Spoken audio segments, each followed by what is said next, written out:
Doctor बहुत सारे prediction कर रहे थे, ranging from cancer to other kind of things. तो इससे दिमाग में बहुत ज़्यादा टेंशन था। जब 2020 का प्रीलिम्स का पेपर दे के मैं जब बाहर बैठा हुआ था एग्ज़ामिनेशन हॉल के, तो मुझे लगा अब ये शायद मेरे यूपीएससी कैरियर का अंत है, क्योंकि मुझे समझ नहीं आ रहा था कि मैं इससे ज़्यादा मेहनत नहीं कर सकता हूँ। सपोज़ करिए आप किसी बंदे के ऊपर लाइफ़ में इमोशनली इन्वेस्ट करते हैं और वो इमोशनल इन्वेस्टमेंट जो है आपका अचानक से ज़ीरो हो जाता है। हर 10 नंबर सवाल के लिए आपके पास 7 मिनट का टाइम है और 15 नंबर सवाल के लिए आपके पास 10 मिनट का टाइम है। ये टाइमलाइन आप अगर एक्सीड करेंगे तो आप टाइम पे अपना पेपर पूरा नहीं कर पाएँगे। मैं इंटरव्यू जीन्स और एक शर्ट पहन के चला गया था, तो मुझे कोई अंदाज़ा नहीं था और वहाँ जब मैं पहुँचा था। नमस्कार सभी को, मेरा नाम सर्वेश्वर यदुवंशी है। मैं उत्तर प्रदेश के चंदौली ज़िले से आता हूँ। मेरा जन्म उत्तर प्रदेश के मिर्ज़ापुर ज़िले में हुआ है। मैं एक गाँव परिवार से आता हूँ। मैं चंदौली ज़िले के बहादुरपुर गाँव से पला-बड़ा हूँ और मेरा गाँव गंगा मैया के एकदम सामने स्थित है और मैंने यूपीएससी 2022 में ऑल इंडिया रैंक 653 सिक्योर किया है। वर्तमान में मैं इनकम टैक्स में प्रोबेशनर के रूप में अभी कार्यरत हूँ।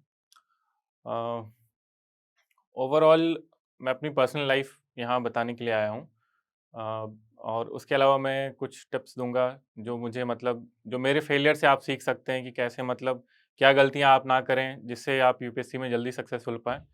मेरा चौथा प्रयास था जिसमें मैं सफल हुआ हूँ। तो मेरी जो पढ़ाई स्टार्ट हुई थी मैंने कक्षा 5 तक यूपी बोर्ड में अध्ययन किया है। उसके बाद कक्षा 6 से 12 तक मैंने सीबीएसई बोर्ड में अध्ययन किया है। तो कक्षा 5 से 6 में जाने में जो इंग्लिश में बहुत सारी दिक्कतों का सामना करना पड़ता है, तो इससे आप बहुत सारे लोग रिलेट कर पाते हैं कि अचानक से हिंदी से इंग्लिश में आने में बहुत लोगों को दिक्कत होती है। उसके बाद क्लास 11-12th में मैंने अपनी जो पढ़ाई है वो बनारस से पूरी की है, सनबीम इंग्लिश स्कूल से किया है और मैंने 2 बार आईआईटी जेईई क्रैक किया हुआ है, 2013 में और 2014 में। 2013 में मेरे पास एक जो अनुभव था कि मैं थोड़ा ऐसे किस्म का लड़का हूँ जो बहुत ज़्यादा लोगों से बात करने में विश्वास नहीं रखता हूँ। इसे आप शाई नेचर कह सकते हैं या फिर ऐसा होता है कि आपको डर लगता है कि आप अपने गुरुओं से कुछ पूछें तो मतलब कहीं कुछ गलत ना मान लिया जाए। तो मैं उस तरीके का लड़का हूँ और मेरे साथ ये होता है कि जैसे पीयर लर्निंग से मैं ज़्यादा भरोसा रखता हूँ। तो नॉर्मली ऐसा होता है क्लास में कि अगर आपको कुछ टीचर से पूछना है तो मैं जनरली ये भरोसा रखता हूँ कि मैं अगर अपने बगल में जो छात्र बैठे हुए हैं अगर मैं उनसे पूछूँ तो मैं ज़्यादा आसानी से समझ सकता हूँ चीज़ों को।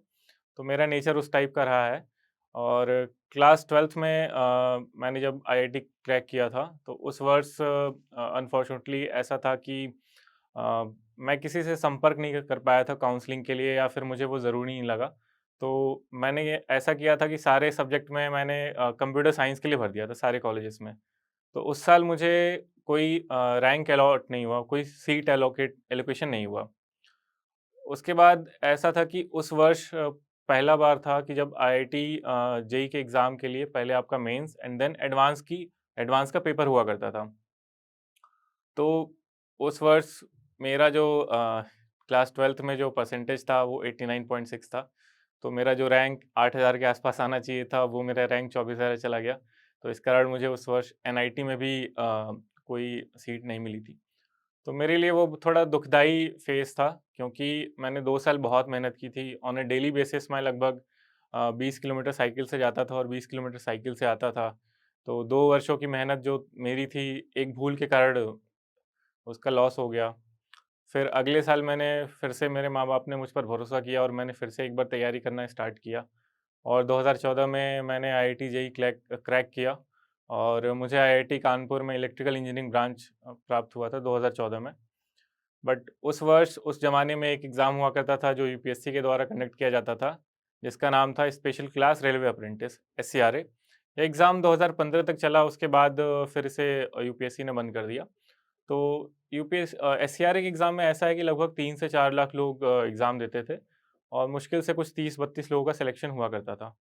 तो उस साल लकीली मेरा सिलेक्शन हुआ। तो वर्ष 2014 में मैंने एससीआरए का एग्ज़ाम दिया था।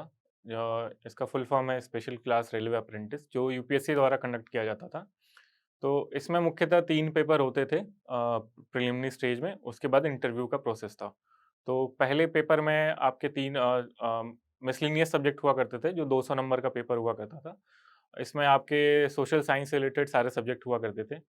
तो और उसके बाद इनका जो दूसरा पेपर था, वो आपका केमिस्ट्री और फिज़िक्स से रिलेटेड था और जो तीसरा पेपर हुआ करता था, वो मैथमेटिक्स था। वो प्योरली मैथ्स के ऊपर बेस्ड था। तो इसके बाद फिर मेरा उस साल सिलेक्शन हुआ इसमें और मैं इंटरव्यू के लिए मुझे बुलाया गया था। तब तक मेरा आईआईटी का रिज़ल्ट आ चुका था और मैं बड़ा डाउट में था कि मैं इस एग्ज़ाम को दूँ या ना दूँ। तो मेरे कुछ सीनियर थे, उन्होंने बताया कि आप एक बार जाके दे आओ। तो वो मेरा पहला एक्सपीरियंस था जब मैं यूपीएससी में किसी इंटरव्यू में देने गया था, बैठने गया था। और मैं बिल्कुल गाँव से आता था, तो मैं इंटरव्यू जीन्स और एक शर्ट पहन के चला गया था। तो मुझे कोई अंदाज़ा नहीं था और वहाँ जब मैं पहुँचा था, तो जितने दोस्त थे वहाँ पे जो पैनल में थे मेरे साथ, सब सूट वगैरह पहन के आए थे और फॉर्मल अटायर में थे। तो मेरे लिए बड़ा अजीब लगा कि ये लोग शादी में आए हुए हैं या फिर कैसे आए हुए हैं। तो लकीली जो पैनलिस्ट था, उन्होंने मुझे जज किया रिगार्डिंग मेरा जो बैकग्राउंड है उसके ऊपर और ओवरऑल इंटरव्यू मेरा अच्छा रहा, तो मैं उस साल सेलेक्ट हुआ और आईआईटी कानपुर में 1 महीने रहने के बाद मैंने आईआईटी कानपुर को छोड़ा और मैं एससीआरए आ गया रेलवेज़ के लिए। तो 2014 से लेके 2018 तक मैंने अपना बीटेक बीआईटी मेसरा जो रेलवे कराती थी, उसमें पूरा किया है मैंने और उसी दौरान मेरी यूपीएससी की जर्नी प्रारंभ हुई। मेरे जो दोस्त थे लगभग 6-7 लोग थे, मेरे बैच में लगभग टोटल 23 लोग थे। तो उनमें से 6-7 लोग थे जिन्होंने यूपीएससी प्रिपेयर करना स्टार्ट किया। तो मैंने अपनी जो जर्नी है वो 2015 के आसपास स्टार्ट की। फर्स्ट ईयर ऑफ कॉलेज का फर्स्ट ईयर खत्म होते-होते मैंने कुछ-कुछ पढ़ाई स्टार्ट की। तो बेसिकली उस समय बहुत ज़्यादा ऑनलाइन मटेरियल अवेलेबल नहीं होता था और उस समय इंटरनेट की स्पीड भी बहुत तेज़ नहीं हुआ करती थी। उस ज़माने में डेटा के कॉस्ट भी बहुत ज़्यादा हाई हुआ करते थे। तो हम लोगों ने सिंपली एनसीईआरटी की जो किताबें थी, उससे पढ़ना उस वर्ष स्टार्ट किया। तो लगभग 2-3 साल हम लोगों ने मतलब मेरा जो अनुभव था और जो मतलब मेरे जो सीनियर थे, उनसे बातचीत करके यही था कि एनसीईआरटी पहले कवर करते हैं, उसके बाद धीरे-धीरे बाकी चीज़ों में आएँगे। तो उस समय मैंने अपना जो ऑप्शनल था, वो ज्योग्राफ़ी चूज़ किया हुआ था और मैंने ज्योग्राफ़ी बस इसलिए चूज़ किया था क्योंकि मुझे अच्छा लगता था। मुझे लगता था कि ज्योग्राफ़ी एक साइंटिफ़िक सब्जेक्ट है और मुझे इसे पढ़ना चाहिए। तो जस्ट आउट ऑफ इंटरेस्ट मैंने वो सब्जेक्ट चूज़ किया था और कुछ-कुछ किताबें थीं जो ऑप्शन से रिलेटेड थी, वो मैंने 2-3 साल में कवर किया। 2017 में कुछ हम लोगों का 5 लोगों का ग्रुप था। हम लोगों ने एक ऑनलाइन कोचिंग जॉइन किया था उस समय। जब अपन 3rd ईयर में हम लोग सारे लोग थे। कुछ मेरे 1 आध 2 जूनियर भी थे, जो आज कुछ सर्विसेज़ में हैं और मेरे जो बैचमेट हैं, हम सब लोगों ने साथ में तैयारी स्टार्ट की थी। 1 वर्ष पूरा करने के बाद 2018 तक हम लोगों ने मैंने पहली बार अपना यूपीएससी प्रीलिम्स का एग्ज़ाम दिया और ये मेरे लिए ज़िंदगी का पहला बड़ा फेलियर था, क्योंकि मैं उस एग्ज़ाम को क्रैक नहीं कर पाया और मुझे समझ नहीं आया कि मतलब किस हिसाब से मेरी जो 3 वर्षों की मेहनत है, वो अचानक से मिट्टी में मिल गई क्योंकि मैं बहुत बड़े अंतर से पीछे रह गया था। 200 में से प्रीलिम्स के पेपर 1 में मेरा सिर्फ़ 75 नंबर आया था और जो उस वर्ष का कट ऑफ था आई थिंक वो समथिंग लाइक 96 या 98 ऐसे कुछ मार्क्स थे। तो बहुत बड़ा अंतर था मेरे नंबरों और यूपीएससी के प्रीलिम्स पास करने के नंबरों में। एक जो गलती हम लोग अक्सर करते हैं तैयारी के दौरान कि हम लोग सारे लोग स्टार्ट में सिर्फ प्रीलिम्स का ही प्रिपेयर करते हैं। हम ये भूल जाते हैं कि प्रीलिम्स का जो पेपर है, वो हमारी रैंक निर्धारण करने का ज़रिया नहीं है। तो 2018 में मैं एक बहुत बड़े मार्जिन से चूक गया था। मेरा लगभग 75 नंबर के आसपास प्रीलिम्स के पेपर 1 में आया था। पेपर 2 मेरा हमेशा बहुत बढ़िया रहा है, भगवान की दया से। मैं हमेशा हर बार लगभग 140 नंबर पेपर 2 में ले आता हूँ और ऐसा नहीं है कि जस्ट आउट ऑफ लक है। पेपर 2 के लिए मैंने हर बार प्रिपेयर किया है, डिस्पाइट द फैक्ट कि मैं आईआईटी क्रैक कर चुका हूँ और ऐसा माना जाता है जनरली कि पेपर 2 इंजीनियर्स के लिए थोड़ा फ़ेवरेबल है, बट हर बार मैं मेहनत करता हूँ, मैं पेपर 2 को भी उतना ही सीरियसली लेता हूँ। तो 2018 के फेलियर के बाद मैंने 1 साल का ईएलएल लिया। मेरे कुछ जो बैचमेट्स थे, तब तक मैं अपना कॉलेज पूरा कर चुका था और हम लोगों ने ईएलएल लेने के बाद अपनी-अपनी जगहों पे पढ़ना स्टार्ट किया। मेरे कुछ दोस्त वो दिल्ली चले गए पढ़ाई करने के लिए। फिर मैं उनसे बातचीत करता था कि कैसे आप पढ़ाई कर रहे हैं? क्या चीज़ें आप अलग कर रहे हैं ज़िंदगी में और पढ़ाई में, जिससे मुझे कुछ बेनिफिट हो। तो मैं अपने घर पर ही था क्योंकि मुझे दिल्ली के पॉल्यूशन से थोड़ा ज़्यादा डर लगता था और मैं सोचता था घर पे रह के मैं ज़्यादा ध्यान लगाकर पढ़ाई कर सकता हूँ। और मैंने किया भी, 1 साल मैंने बहुत मेहनत की 2019 के प्रीलिम्स के लिए, बट अनफॉर्च्यूनेटली मैं 2019 का प्रीलिम्स भी क्रैक नहीं कर पाया। तो ये जो मोमेंट था मेरी लाइफ में बहुत सैडनिंग था। जब रिज़ल्ट आया तो मेरी मम्मी 2-3 दिन तक कई बार उनको यकीन नहीं हुआ कि मेरे लड़के का प्रीलिम्स पेपर में नहीं हुआ। तो मैं दिन-रात पढ़ाई करता था और मैं बहुत लगन से पढ़ता था। मेरा कोई डिस्टर्बेंस वगैरह भी बहुत ज़्यादा नहीं था उस समय इधर-उधर कहीं। तो इस फेलियर के बाद मैंने थोड़ा एनालाइज़ किया अपने आप को और मुझे ये समझ में आया कि लाइफ में मेहनत करना तो एक अलग चीज़ है, यूपीएससी के जैसे एग्ज़ाम के लिए, बट आपको थोड़ा एक गाइडेंस की ज़रूरत होती है, जो मेरे लिए उस वर्ष थोड़ी लैकिंग थी। तो फिर मैंने रेलवे वापस जॉइन किया और मेरा प्रोबेशन स्टार्ट हुआ। तो 2019 में मैं फाउंडेशन करने वडोदरा गया हुआ था। उस समय जो सिविल सर्विसेज़ एग्ज़ाम से जो बाकी लड़के आते थे, तो उनसे मेरी मुलाकात हुई। तो एक मेरे मित्र बने उसमें प्रांशु शर्मा, जिनका ऑल इंडिया रैंक इस वर्ष 65 है। तो उन्होंने मुझे एक बहुत अच्छा सजेशन दिया कि आप जो प्रीलिम्स के लिए आपका जो मेन एक स्ट्रैटेजी होना चाहिए, आप पढ़ाई तो कर रहे हो, बट आपको प्रैक्टिस बहुत ज़्यादा ज़रूरी है। तो आपके जो मॉक पेपर हैं, उनकी आप प्रैक्टिस बहुत ज़्यादा करें। तो उनकी ये सजेशन पता नहीं क्यों मुझे बहुत मतलब दिल को भा गई कि मुझे ये करना चाहिए, क्योंकि कहीं न कहीं मेरे अंदर थोड़ा प्रैक्टिस उतना नहीं था। जैसे उस बंदे का सजेशन यह था कि आप लगभग हर दिन 1 पेपर लगाओ 2 महीना पहले से, और 2 महीने होते-होते आप कम से कम 40-50 पेपर तक आप लगा पाओ। उसके अलावा कुछ लोगों का सजेशन यह था कि आप प्रीलिम्स में सक्सेस पाने के लिए आप जो प्रीवियस ईयर क्वेश्चन है, उनको अब बहुत ज़्यादा ट्राई करें। तो मैंने वह भी किया। उसके पहले भी मैंने किया था, प्रीलिम्स के सारे प्रीवियस ईयर क्वेश्चन एनालाइज़ कर चुका था। लेकिन उस वर्ष मैंने थोड़ा अलग यह किया कि जो प्रीवियस ईयर क्वेश्चन से और क्या सवाल बन सकते हैं, वो मैंने थोड़ा उस एंगल पे थोड़ा काम करना स्टार्ट किया।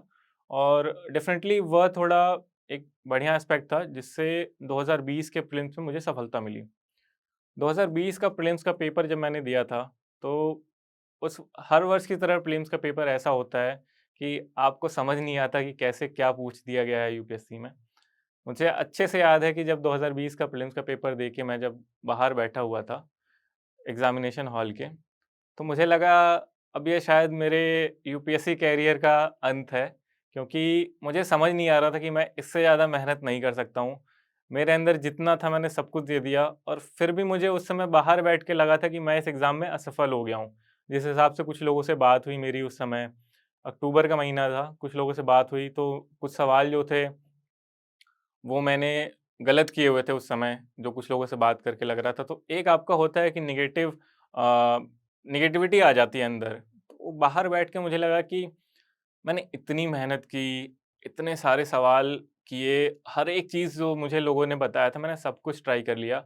अब अगर इस बार भी अगर मैं प्रीलिम्स में फ़ेल हो जाता हूँ, तो मेरे अंदर वो ऊर्जा नहीं बची हुई है कि मैं दोबारा इस पेपर को दे सकूँ। बट भगवान का शुक्र है कि उस साल मेरा प्रीलिम्स क्लियर हो गया और मुझे मेंस देने का मौका मिला। तो after 2 failures finally I got success and I had to give mains examination that year. But उसी समय कोविड के कारण मेरी पोस्टिंग आ गई और मेरे जीवन में एक बहुत ही दुर्भाग्यपूर्ण घटना घटी, जिसके कारण 1 डेढ़ महीने बाद मैं बिल्कुल डिप्रेशन में आ गया। मैंने प्रिपरेशन वगैरह सब कुछ छोड़ दिया और मेरा ध्यान बिल्कुल भटक गया कि मेरी ज़िंदगी में यूपीएससी का एम क्या था। मतलब यह इतना बड़ा ड्रास्टिक चेंज था कि एक सपोज़ करिए आप किसी बंदे के ऊपर लाइफ़ में इमोशनली इन्वेस्ट करते हैं और वो इमोशनल इन्वेस्टमेंट जो है आपका अचानक से ज़ीरो हो जाता है, जस्ट बिकॉज़ वो पर्सन आपकी ज़िंदगी से चला गया है। तो उस फ़ेज़ में मैं अपने आप को कॉम्प्रिहेंड नहीं कर पा रहा था कि मैं कैसे एग्ज़ाम के लिए आगे प्रिपेयर करूँ। फिर भी फाइनली जनवरी 2021 में जाके मैंने जैसे-तैसे सारे पेपर लिखे वहाँ पर, और मेरा यह अनुमान था कि अगर मेरे 450 से ज़्यादा नंबर अगर आते हैं इस पूरे पेपर में, तो मैं मानूँगा कि मैंने बहुत बढ़िया किया, क्योंकि डेढ़ महीने से मैंने कुछ पढ़ाई नहीं की थी। उसके पहले मैं बहुत अच्छे तरीके से प्रिपेयर कर रहा था उस समय। और उस समय ऐसा फ़ेज़ था मेरी लाइफ़ में कि मैं बिल्कुल पोस्टिंग थी, मेरे दोस्त भी साथ में नहीं थे। बाकी जो दोस्त थे वो प्रिपेयर कर रहे थे, तो मैं उनसे ज़्यादा टच में भी नहीं था। और इवेंचुअली जब 2021 का फाइनल रिज़ल्ट आया, मैं मेंस तो क्रैक नहीं कर पाया उस वर्ष। उस वर्ष जब मेंस का रिज़ल्ट आया, तब मेरे 631 नंबर थे। और मुझे ये देख के बड़ा अच्छा लगा कि अगर मैं बिना प्रिपरेशन के डेढ़ महीने अगर मैं इतने मार्क्स ला पाता हूँ, तो ज़रूर अगर मैं एक बार फिर से कोशिश करूँगा, तो मैं बहुत अच्छे नंबर ला सकता हूँ।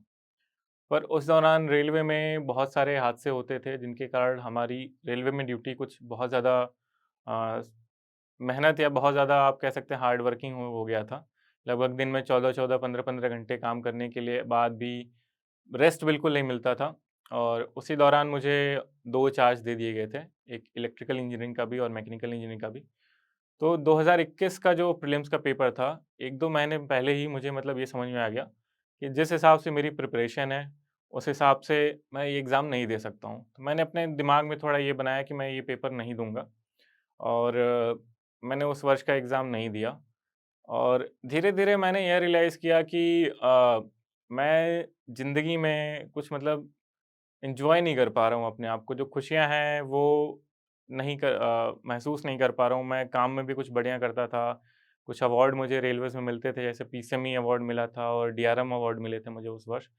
पर फिर भी ज़िंदगी में खुशी नहीं मिल पा रही थी, क्योंकि कहीं न कहीं यह एक ललक बाकी थी कि मैं इससे बढ़िया कर सकता हूँ। ज़िंदगी में कुछ और जगह है जहाँ मैं जाके काम करूँगा, तो मैं अपने देश के लिए कुछ और बढ़िया कर सकता हूँ।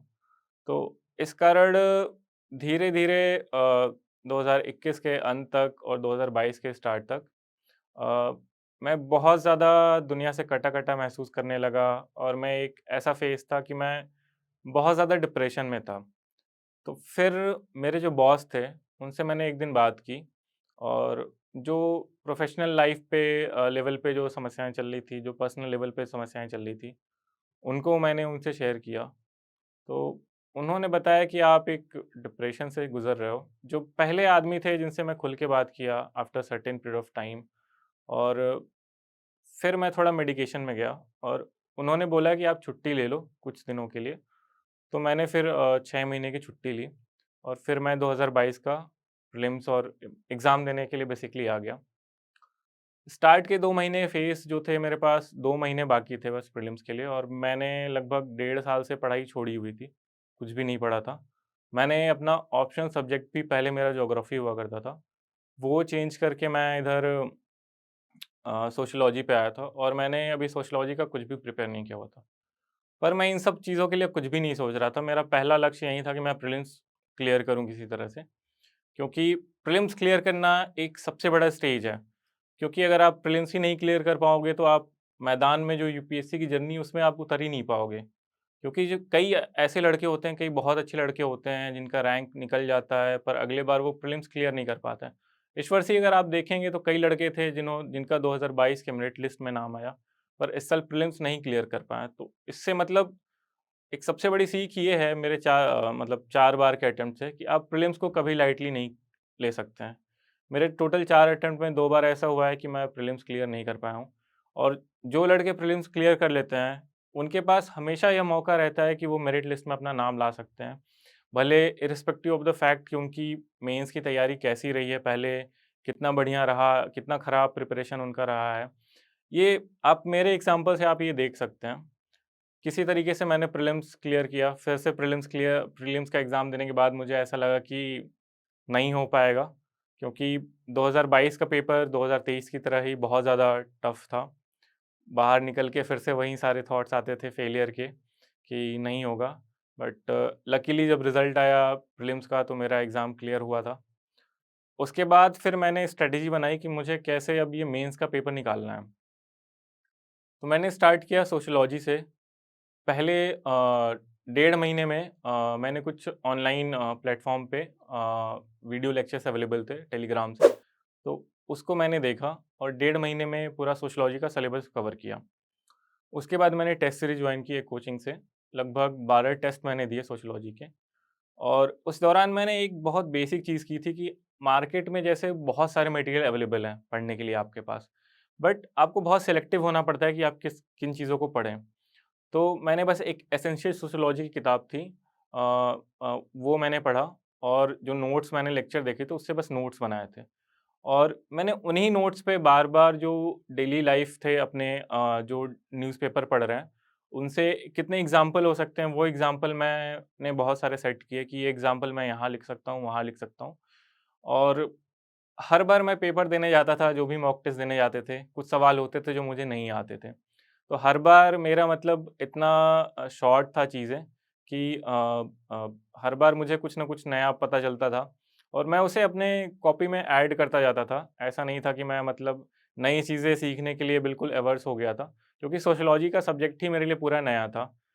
तो इस तरीके से करके मैं मेंस देने के पहले कम से कम 4 बार अपना जो सोशियोलॉजी का पेपर है, वो मैं रिवाइज़ कर चुका था। और फिर मैंने जाके मेंस दिया, तो इवेंचुअली मेरे सोशियोलॉजी में दोनों पेपर में बराबर नंबर आए, 129, 129, टोटल 258 स्कोर आया मेरा। इसके अलावा सोशियोलॉजी पढ़ते-पढ़ते मैंने कुछ-कुछ एग्ज़ाम्पल थे जो एथिक्स में यूज़ हो सकते हैं, वो मैंने बहुत अच्छे से प्रिपेयर कर लिए थे। और इसके अलावा इन्हीं चीज़ों के अलावा जो जीएस 1, जीएस 2, इसमें मुझे एक बहुत ज़्यादा दिक्कत आती थी कि जीएस 2 के मेरे जो पेपर मैंने कुछ कोचिंग में लिखना स्टार्ट किया, तो 60 नंबर आते थे इनिशियली। तो मुझे समझ नहीं आता था कि मैंने बहुत कुछ अच्छे से लिखा है, इतना मटेरियल मैंने प्रिपेयर किया है, फिर मेरे नंबर इतने कम क्यों आ रहे हैं? तो उस समय मेरे एक बहुत अच्छे भैया हैं और मेंटर हैं, धीरज यादव, जो अभी आईपीएस 2021 बैच के हैं। तो उन्होंने बताया कि मेरे कंटेंट में थोड़ी डाइवर्सिटी की कमी है। जैसे सपोज़ करिए आपके पास कोई भी सवाल है, तो मैं कुछ 2 ही एंगल से सोच रहा हूँ, बट आपके पास बहुत सारे एंगल हैं किसी क्वेश्चन को सॉल्व करने के लिए सोचने के लिए। जैसे सपोज़ करिए आपने बस इकोनॉमी पॉइंट ऑफ व्यू से किसी सवाल को हल करने की कोशिश की, लेकिन उसमें आप बाकी एंगल भी लगा सकते हैं। क्या पॉलिटिकल एंगल हो सकता है? क्या इकोलॉजिकल एंगल हो सकता है? इसके अलावा आपका सोशल एंगल क्या हो सकता है उस सब्जेक्ट में? फैमिली कैसे अफ़ेक्ट हो सकती है किसी एक इश्यू से? तो जब तक आप ये डाइवर्स ओपिनियन नहीं लाएँगे किसी सवाल में, तब तक आपका नंबर जो है 10 में से अगर आपको 4 नंबर मिलना है, तब तक आपको 2 ही नंबर मिलेगा। तो ये उनकी जो सलाह थी, मेरे लिए थोड़ा एक गेम चेंजिंग लगा। मैंने उनकी इस सलाह को इम्प्लीमेंट करना स्टार्ट किया, और जो मैं पहले लंबे-लंबे पैराग्राफ लिखता था, उनको मैंने थोड़ा छोटा करना स्टार्ट किया और पॉइंट वाइज़ लिखना स्टार्ट किया। जब मैं ये 4-5 एंगल से अगर किसी भी सवाल को देखता हूँ, सोचता हूँ, तो मेरे पास ऑटोमैटिकली कुछ 5 पॉइंट होंगे, और वो 5 पॉइंट हमेशा एक डाइवर्स फ़ील्ड से होंगे। तो ऑब्वियस सी बात है कि जो एग्ज़ामिनर है, वो आपको ज़्यादा नंबर देगा, रेदर देन जो दूसरा बंदा है जिसने बस 2 एंगल से 5 पॉइंट लिखे हैं। तो ये चीज़ करने के बाद इवेंचुअली मेरे सारे एग्ज़ाम में एक-एक करके मेरे नंबर बढ़ते गए। जो मेरा 60 नंबर आता था, वो 80-90 हो गया, और धीरे-धीरे एट द एंड 100 नंबर के ऊपर मैं चला गया। फाइनली मेंस का रिज़ल्ट आया लास्ट ईयर 6 दिसंबर 2022 को, और मैंने उसे क्रैक कर लिया। तो दिल में बहुत खुशी थी। अ, अब फिर लेकिन अगला स्टेज ये था कि आगे कैसे प्रिपेयर करना है, क्योंकि इंटरव्यू में मैंने बहुत सारे लोगों के फेलियर देखे हैं। मेरे कुछ दोस्त हैं जिन्होंने 2-3 बार एग्ज़ाम दिया है, इंटरव्यू में जाके फेल हुए हैं। तो वो एक डर था कहीं न कहीं कि इंटरव्यू के लिए कैसे प्रिपेयर करें, क्या चीज़ें करें। और पहली बार मैं जब मॉक इंटरव्यू देने गया, तो मैं बहुत डरा-डरा महसूस कर रहा था। मैं बहुत ज़्यादा फंबल कर रहा था उस समय कि कैसे चीज़ें मैनेज करूँ।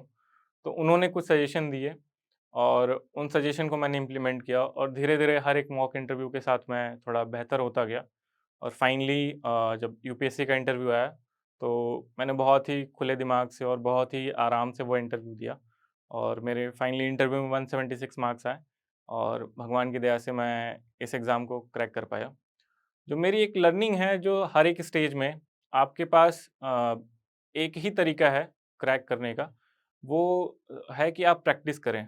आप प्रीलिम्स के पहले भी कितने मॉक दे पाएँ, ये आपके लिए बहुत ज़्यादा इम्पोर्टेंट है, क्योंकि आप जब तक प्रैक्टिस ही नहीं करोगे, आप अलग-अलग कोचिंग के टेस्ट जब लगाओगे, तो कई बार आपको सिचुएशन ऐसा लगेगा कि मुझे कुछ नहीं आता, या मैं इस समय कैसे हैंडल करूँ? या आपका पहले 10 सवाल ऐसे हो सकते हैं कि 10 में से आपको मुश्किल से 2 सवाल आ रहे हैं, तो आपको बड़ा डिप्रेसिंग सा फ़ील होगा कि मैं शायद कुछ नहीं कर पाऊँगा, इस पेपर को नहीं निकाल पाऊँगा। तो ऐसा सिचुएशन आजकल यूपीएससी के पेपर में भी है, आपका प्रीलिम्स में। बहुत ज़्यादा अनप्रेडिक्टेबिलिटी है, आप 2022-23 के पेपर को देखें, आपको ऐसा लगेगा कि ये पेपर कहाँ से आ गया, क्या चीज़ें हैं, मुझे कुछ नहीं आता, मेरी साल भर की मेहनत बिल्कुल बर्बाद हो गई है, मैंने कुछ पढ़ाई नहीं की, ऐसे ख़्याल आपको आएँगे। जब आप ये मॉक दे देते हैं, तो मैं ऐसा नहीं कह रहा हूँ कि मॉक से सवाल आते हैं।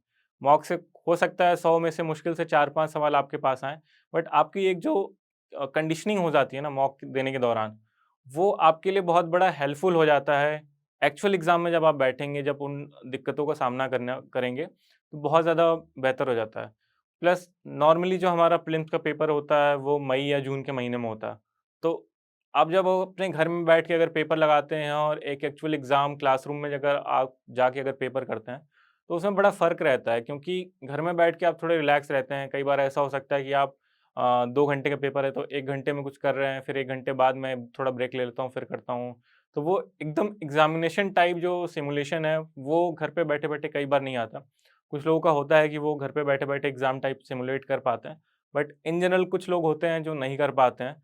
तो उनके लिए मेरा सजेशन ये रहेगा कि आप एक बार बाहर जाके क्लासरूम में बैठ के आप एग्ज़ाम दें, तो उससे बहुत फ़र्क पड़ता है।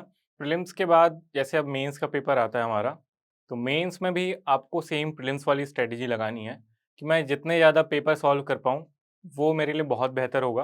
क्योंकि इवेंचुअली आपके पास ज्ञान कितना भी हो, आपको 3 घंटे के अंदर वो पूरा करना है। वहाँ पे आपको पेपर कंप्लीट करना है और हर 10 नंबर सवाल के लिए आपके पास 7 मिनट का टाइम है और 15 नंबर सवाल के लिए आपके पास 10 मिनट का टाइम है।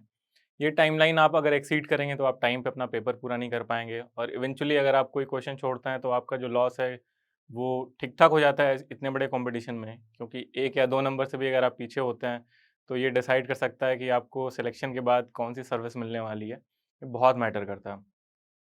सेम चीज़ मैंने जो इंटरव्यू के लिए भी फ़ॉलो किया था कि आप जितने ज़्यादा मॉक देते जाएँ, जितनी अनप्रेडिक्टेबिलिटी आप फेस करेंगे लाइफ़ में, उतना ज़्यादा आप निखर के आएँगे एक्चुअल इंटरव्यू के दौरान।